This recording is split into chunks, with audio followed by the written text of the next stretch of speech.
হরে কৃষ্ণ। আজ 15ই পৌষ 1431, কিন্তু এখন এই মুহূর্তে আমি রয়েছি সেই একদম রাত 12টা, অর্থাৎ 31শে ডিসেম্বর 2024 পার করে আমি এখন পৌঁছে গেলাম এই ভাগবত পাঠ করতে করতে 2025 সালে। তাই আমি সময়টা একদম সব পাল্টে বলছি, কারণ এখন 12টায় 1 মিনিট হয়েছে, 12টা এখনও 1 মিনিট হয়নি, 12টা ক্রস করেছে। তো 2025 সাল এসছে। আমার সকল ভক্তিমতী মা ও ভক্তবৃন্দের কাছে আমার প্রার্থনা, আপনারা আমাকে এই 2025 সালে যেন আমি অনেক আধ্যাত্মিক বই এবং সমস্ত কিছু আমি পাঠ করতে পারি। আমার মনের ইচ্ছা অনুসারে আমি যেন ভগবানকে প্রার্থনা করতে পারি, ভগবানের সমস্ত অমৃত গ্রন্থগুলো আপনাদের সামনে তুলে ধরতে পারি। এই শক্তি যেন আমি পাই, আপনারা সেই আশীর্বাদ করবেন। আমি এখন 2024 থেকে 2025 সালে চলে এলাম এবং এই সময়সূচিটা সব পাল্টে যাবে, বার দিন সব পাল্টে যাবে।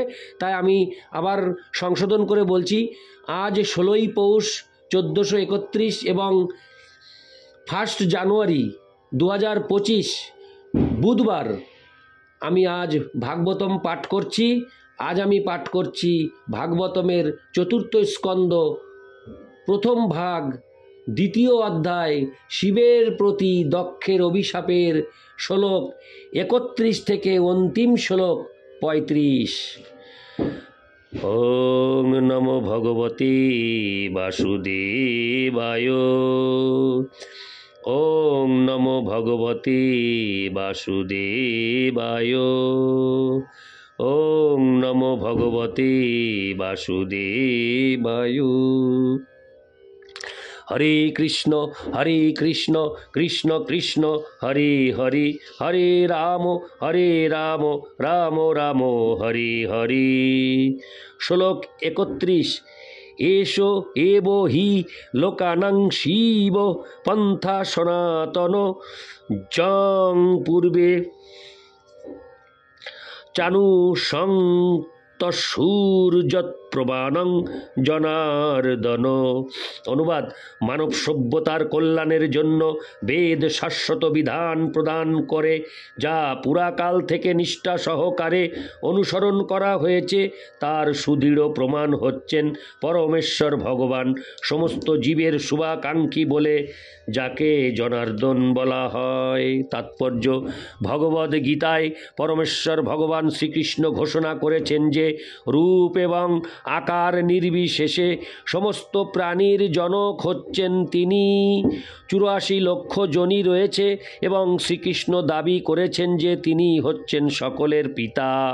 জীবেরা যেহেতু পরমেশ্বর ভগবানের বিভিন্ন অংশ, তাই তারা সকলেই ভগবানের সন্তান, এবং যেহেতু জড়া প্রকৃতির উপর আধিপত্য করার বাসনার ফলে তারা দুঃখ দুর্দশা ভোগ করছে, তাই তাদের মঙ্গলের জন্য এবং তাদের সঠিকভাবে পরিচালনা করার উদ্দেশ্যে বেদ প্রদান করা হয়েছে।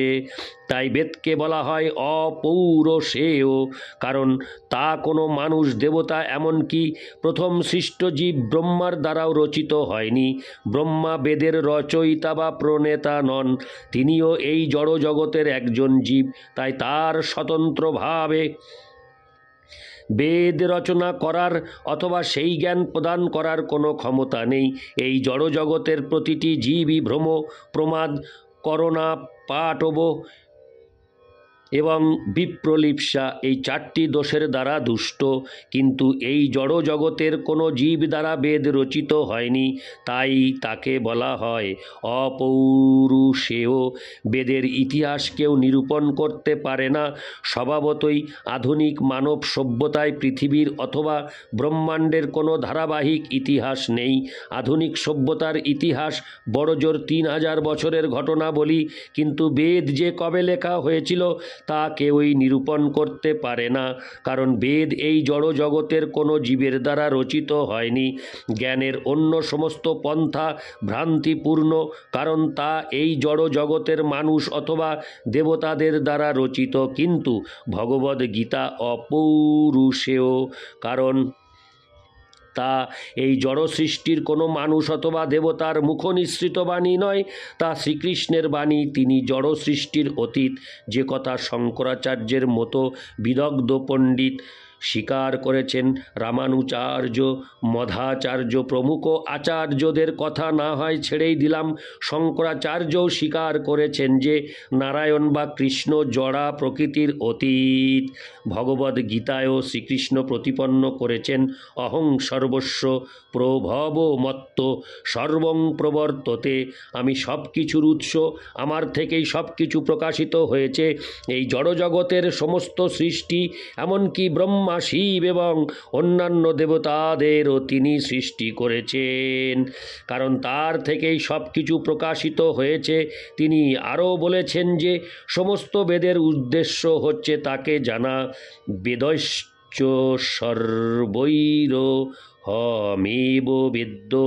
তিনি হচ্ছেন আদি বেদবিদ বা বেদজ্ঞ এবং বেদান্তকৃত বা বেদের প্রণেতা। ব্রহ্মা বেদের প্রণেতা নন। শ্রীমদ্ ভাগবতের শুরুতে বর্ণিত হয়েছে, তেনে ব্রহ্মহৃদা, পরমেশ্বর ভগবান ব্রহ্মার হৃদয়ে বৈদিক তত্ত্বজ্ঞান উপদেশ দেন। সুতরাং ভ্রম, প্রমাদ, করণা, পাঠ, অব এবং বিপ্রলিপ্সা, এই চারটি ত্রুটি থেকে বৈদিক জ্ঞান যে মুক্ত, তার প্রমাণ হচ্ছে যে পরমেশ্বর ভগবান জনার্দন তা বলেছিলেন এবং অনাদিকাল থেকে, অর্থাৎ ব্রহ্মা থেকে শুরু করে আজ পর্যন্ত তা অনুসরণ করা হচ্ছে। ভারতের অতি উন্নত সংস্কৃতি সম্পন্ন মানুষেরা বেদের তত্ত্ব বা বেদের ধর্ম অনুসরণ করে আসছেন। বৈদিক ধর্মের ইতিহাস কেউই খুঁজে বার করতে পারে না, তাই তা সনাতন এবং বেদের যে কোনো প্রকার নিন্দাকে নাস্তিকতা বলে গণনা করা হয়। বেদকে সেতু বলে বর্ণনা করা হয়েছে, কারণ কেউ যদি এই জড় জগৎ থেকে চিৎ জগতে যেতে চান, তাহলে দুস্তর ভব সমুদ্র পার হওয়ার একমাত্র উপায় হচ্ছে বেদ। গুণ এবং কর্ম অনুসারে কিভাবে মানব জাতিকে চারটি বর্ণে বিভক্ত করা হয়েছে তা বেদে বর্ণনা করা হয়েছে। এটি একটি অত্যন্ত বিজ্ঞানসম্মত পন্থা এবং তা সনাতনও, কারণ এর উৎপত্তির ইতিহাস কারো জানা নেই এবং এর বিনাশও কখনো হয় না। বর্ণাশ্রমের পন্থা কেউই রোধ করতে পারে না। যেমন ব্রাহ্মণ নামটি স্বীকার করা হোক বা না হোক, সমাজে পারমার্থিক জ্ঞান এবং দর্শন সম্বন্ধে আগ্রহী এক প্রকার বুদ্ধিমান শ্রেণীর অস্তিত্ব সবসময়ই রয়েছে। তেমনি এক শ্রেণীর মানুষ রয়েছে যারা অন্যদের শাসন করতে এবং পরিচালিত করতে আগ্রহী। বৈদিক প্রথায় সেই শ্রেণীর মানুষদের বলা হয় ক্ষত্রিয়। তেমনি সর্বত্রই এক শ্রেণীর মানুষ রয়েছে যারা অর্থনৈতিক উন্নতি সাধন, ব্যবসায়, উদ্যোগ এবং অর্থ উপার্জনে আগ্রহী, তাদের বলা হয় বৈশ্য। এবং আরেক শ্রেণীর মানুষ রয়েছে যারা বুদ্ধিমান নয়, পরাক্রমশালী নয় অথবা অর্থনৈতিক উন্নতি সাধনে ক্ষমতা সম্পন্ন নয়, কিন্তু যারা কেবল অন্যদের সেবা করতে পারে, তাদের বলা হয় শূদ্র বা শ্রমিক শ্রেণী। এই প্রথা সনাতন, অনাদিকাল ধরে তা চলে আসছে এবং এইভাবেই তা চলতে থাকবে। পৃথিবীতে এমন কোনো শক্তি নেই যা এই প্রথাকে রদ করতে পারে। তাই যেহেতু এই সনাতন ধর্ম শাশ্বত, তাই বৈদিক নীতি অনুসরণ করার ফলে পারমার্থিক জীবনের সর্বোচ্চ স্তরে উন্নীত হওয়া যায়। উল্লেখ করা হয়েছে যে পুরাকালে ঋষিরা এই প্রথা অনুসরণ করতেন। তাই বৈদিক প্রথার অনুশীলন করার অর্থ হচ্ছে সমাজের আদর্শ শিষ্টাচার পালন করা। কিন্তু শিবের অনুগামীরা, যারা মদ্যপ, নেশাখোর, অবৈধ যৌন সঙ্গে আসক্ত, যারা স্নান করে না এবং গাঁজা ভাং খায়, তারা সমস্ত সদাচারের বিরোধী। মূল কথা হচ্ছে যে যারা বৈদিক নিয়মের বিরুদ্ধাচরণ করে, তারা নিজেরাই প্রমাণ করে যে বেদ প্রামাণিক, কারণ বৈদিক নিয়ম অনুসরণ না করা হলে তারা পশুর মতো হয়ে যায়। এই প্রকার পাশবিক ব্যক্তিরাই সাক্ষাৎভাবে বেদের বিধানের সর্বোৎকর্ষতা প্রমাণ করে। ইতি শ্লোক 31, শ্লোক 32। তদ ব্রহ্ম পরমং শুদ্ধং শতাংবর্ত সনাতনম বিগর্হ জাত পাষণ্ডং দৈবং বো যত্র ভূতরাট। হরে কৃষ্ণ। অনুবাদ: সাধু ব্যক্তিদের বিশুদ্ধ এবং পরম পথ রূপ বৈদিক নিয়মের নিন্দা করে ভূতপতি শিবের অনুগামী তোমরা সকলে নিঃসন্দেহে অধঃপতিত হয়ে পাষণ্ডিতে পরিণত হবে। তাৎপর্য: এখানে শিবকে ভূত রাট বলে বর্ণনা করা হয়েছে। ভূত, প্রেত, পিশাচেরা এবং যারা জড়া প্রকৃতির তমগুণে অবস্থিত তাদেরকে বলা হয় ভূতশ।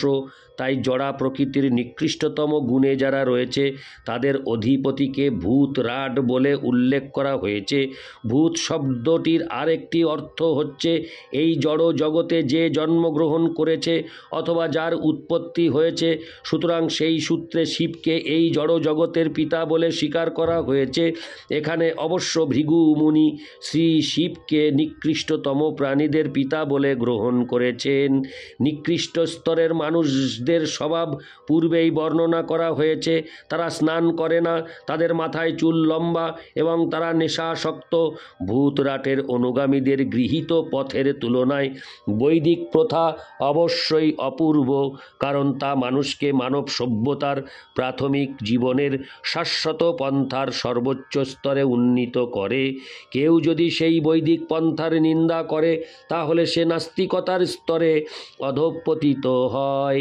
ইতি শ্লোক 32। শ্লোক 33। মৈত্রেয় উবাচ তস্যৈবং বদতো শাপং ভৃগো স ভগবান ভব নিশ্চক্রাম ততো কিঞ্চিদ্দিমনা ইব শানুগো। অনুবাদ: মৈত্রেয় ঋষি বলেছেন, হরে কৃষ্ণ, যখন শিবের অনুচর এবং দক্ষ ও ভৃগুর পক্ষ অবলম্বনকারীদের মধ্যে শাপান্ত হচ্ছিল তখন ভগবান শিব অত্যন্ত বিষণ্ণ হয়েছিলেন। কিছু না বলে তার অনুগামীদের সঙ্গে সেই যজ্ঞস্থল থেকে চলে গিয়েছিলেন। তাৎপর্য: এখানে শিবের অপূর্ব সুন্দর চরিত্রের বর্ণনা করা হয়েছে। দক্ষ এবং শিবের দলের মধ্যে যদিও শাপান্ত হচ্ছিল, কিন্তু শিব সর্বশ্রেষ্ঠ বৈষ্ণব হওয়ার ফলে তিনি এতই বিনম্র যে তিনি একটি শব্দ উচ্চারণ করেননি। বৈষ্ণব সর্বদাই সহিষ্ণু এবং শিবকে সর্বশ্রেষ্ঠ বৈষ্ণব বলে বিবেচনা করা হয়। তাই এখানে যেভাবে তার চরিত্র চিত্রিত হয়েছে তা অপূর্ব সুন্দর। তিনি বিষণ্ণ হয়েছিলেন কারণ তিনি জানতেন যে তার অনুচর এবং দক্ষের অনুচরেরা পারমার্থিক জীবনের প্রতি আগ্রহী না হয়ে অনর্থক পরস্পরকে শাপান্ত করছিল। তার দৃষ্টিতে কেউই উঁচু বা নিচু ছিল না, কারণ তিনি হচ্ছেন বৈষ্ণব। ভগবদ্ গীতায় 5:18 বলা হয়েছে, পণ্ডিতা সমদর্শিন। যিনি পূর্ণ জ্ঞান লাভ করেছেন তিনি কাউকে ছোট অথবা বড় বলে দেখেন না, কারণ তিনি সকলকেই চিন্ময় স্তর থেকে দর্শন করেন। তাই শিবের একমাত্র বিকল্প ছিল তার অনুচর নন্দীশ্বর এবং ভৃগু মুনিকে পরস্পর অভিশাপ দেওয়া থেকে নিরস্ত্র করার জন্য এই স্থান ত্যাগ করা। ইতি শ্লোক 33। শ্লোক 34। তেহপি বিশ্বসৃজ শত্রং সহস্র পরিবৎসরান সংবিধায় মহেশ্বাস যত্রেজ্য ঋষভ হরি। অনুবাদ: মৈত্র ঋষি বললেন, হে বিদুর, ব্রহ্মাণ্ডের সমস্ত প্রজাপতিরা এইভাবে সহস্র বছর ধরে এক যজ্ঞ অনুষ্ঠান করেছিলেন, কারণ পরমেশ্বর ভগবান শ্রীহরির পুজো করার সর্বশ্রেষ্ঠ পন্থা হচ্ছে যজ্ঞ।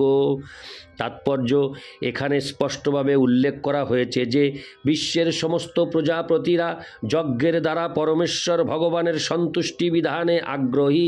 ভগবদ্গীতায় 5:29 ভগবানও বলেছেন, ভোক্তারং যজ্ঞ তপসাম।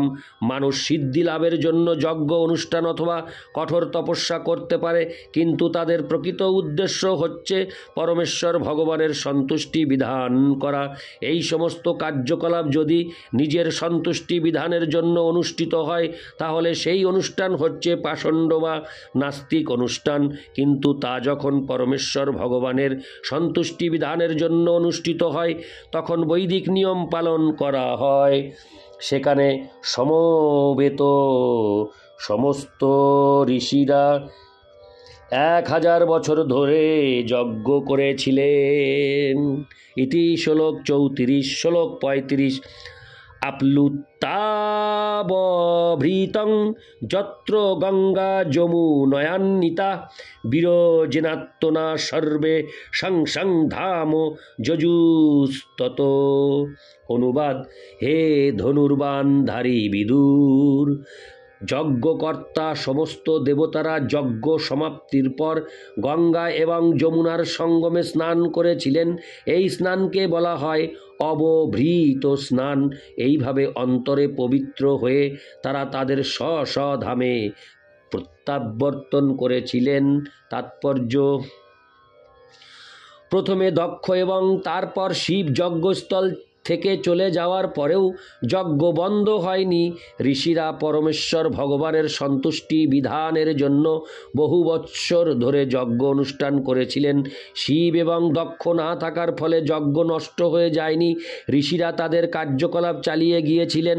পক্ষান্তরে অনুমান করা যায় যে কেউ যদি দেবতাদের, এমনকি শিব এবং ব্রহ্মারও পুজো না করেন, তাহলেও তিনি পরমেশ্বর ভগবানের প্রসন্নতা বিধান করতে পারেন। সেই কথা ভগবদ গীতায়ও 7:20 প্রতিপন্ন হয়েছে। কামৈস্তৈস্তৈরিত জ্ঞানা প্রপদ্যন হরে কৃষ্ণ প্রপদ্যনন্তে হন্য দেবতা। কামের দ্বারা প্রভাবিত হয়ে মানুষ কিছু জড়জাগতিক লাভের জন্য দেবতাদের কাছে যায়। ভগবদ গীতায় নাস্তি বুদ্ধি এই বিশেষ শব্দটি ব্যবহৃত হয়েছে, অর্থাৎ যারা তাদের জ্ঞান অথবা বুদ্ধি হারিয়ে ফেলেছে। এই প্রকার ব্যক্তিরাই কেবল দেব দেবীদের শরণাপন্ন হয়ে তাদের কাছ থেকে জড়জাগতিক বিষয় লাভ করে। তার অর্থ অবশ্য এই নয় যে দেবতাদের শ্রদ্ধা করতে হবে না, না, তাদের প্রতি শ্রদ্ধা প্রদর্শন করতে হবে, কিন্তু তাদের পূজা করার কোনো প্রয়োজন নেই। সৎ ব্যক্তি সরকারের প্রতি শ্রদ্ধাবান হয়, হরে কৃষ্ণ, কিন্তু তা বলে তাকে সরকারি কর্মচারীদের উৎকোচ দিতে হয় না। উৎকোচ দেওয়া বেআইনি। সরকারি কর্মচারীকে উৎকোচ দেওয়া উচিত নয়, কিন্তু তার অর্থ এই নয় যে তাকে শ্রদ্ধা প্রদর্শন করতে হবে না। তেমনি যিনি পরমেশ্বর ভগবানের দিব্য প্রেমময়ী সেবায় যুক্ত, তাকে অন্য কোনো দেবতার পূজা করতে হয় না। সেই সঙ্গে তিনি আবার তাদের প্রতি অশ্রদ্ধাও প্রদর্শন করেন না। ভগবদ্গীতার অন্যত্র 9:23 উল্লেখ করা হয়েছে, যেহোপন্ন দেবতা ভক্তা যজন্তে শ্রদ্ধয়ান্বিতা। ভগবান বলেছেন যে যারা দেবতাদের পূজা করেন তারা তারও পূজা করেন, কিন্তু এই পূজা অবিধিপূর্বকম, অর্থাৎ সেই পূজা বিধিপূর্বক সম্পাদিত হয় না। বিধি হচ্ছে পরমেশ্বর ভগবানের আরাধনা করা। বিধি হচ্ছে, হরে কৃষ্ণ, বিধি হচ্ছে পরমেশ্বর ভগবানের আরাধনা করা। দেবদেবীদের পূজা পরোক্ষভাবে পরমেশ্বর ভগবানের আরাধনা হতে পারে, কিন্তু তা বিধিপূর্বক নয়। পরমেশ্বর ভগবানের আরাধনার ফলে আপনা থেকেই সমস্ত দেবদেবীদের সেবা হয়ে যায়, কারণ তারা সকলেই হচ্ছেন পরম পূর্ণের ভিন্ন অংশ। গাছের গোড়ায় জল দেওয়া হলে যেমন ডালপালা, পাতা ইত্যাদি গাছের সব কটি অঙ্গ প্রত্যঙ্গ আপনা থেকেই তৃপ্ত হয়ে যায়, এবং উদরে হরে কৃষ্ণ, এবং উদরে আহার দেওয়া হলে যেমন দেহের সমস্ত অঙ্গ প্রত্যঙ্গ, হাত পা আঙুল ইত্যাদির পুষ্টি সাধন হয়, তেমনি পরমেশ্বর ভগবানের আরাধনার ফলে সমস্ত দেবতাদের সন্তুষ্ট করা যায়। কিন্তু সমস্ত দেবতাদের পূজা করা হলেও পূর্ণরূপে পরমেশ্বর ভগবানের পূজা হয় না। হরে কৃষ্ণ। তাই দেবতাদের পূজা অবিধিপূর্বক, এবং তা করা হলে শাস্ত্র নির্দেশের অসম্মান করা হয়। এই কলিযুগে দেবযজ্ঞ অনুষ্ঠান করা অসম্ভব। তার ফলে শ্রীমদ্ ভাগবতে এই যুগের জন্য সংকীর্তন যজ্ঞের নির্দেশ দেওয়া হয়েছে। যজ্ঞই সংকীর্তন প্রায়ৈর্যজন্তি হি সুমেধস। শ্রীমদ্ ভাগবত 11:5-32। এই যুগে বুদ্ধিমান ব্যক্তিরা কেবল হরে কৃষ্ণ কৃষ্ণ কৃষ্ণ হরে হরে, হরে রাম রাম রাম হরে হরে কীর্তন করার মাধ্যমে সর্বপ্রকার যজ্ঞ অনুষ্ঠান সম্পন্ন করেন। তস্মিন তুষ্টে জগত তুষ্টে। যখন ভগবান বিষ্ণু সন্তুষ্ট হন তখন তার বিভিন্ন অংশরূপ সমস্ত দেবতারাও তৃপ্ত হন। হরে কৃষ্ণ। ইতি শ্লোক 35। হরে কৃষ্ণ কৃষ্ণ কৃষ্ণ হরে হরে, হরে রাম রাম রাম হরে হরে, হরে কৃষ্ণ কৃষ্ণ কৃষ্ণ হরে হরে, হরে রাম রাম রাম হরে হরে, হরে কৃষ্ণ কৃষ্ণ কৃষ্ণ হরে হরে, হরে রাম রাম রাম হরে হরে। ওং নমো ভগবতে বাসুদেবায়। ওং নমো ভগবতে বাসুদেবায়। ওং নমো ভগবতে বাসুদেবায়। হরে কৃষ্ণ।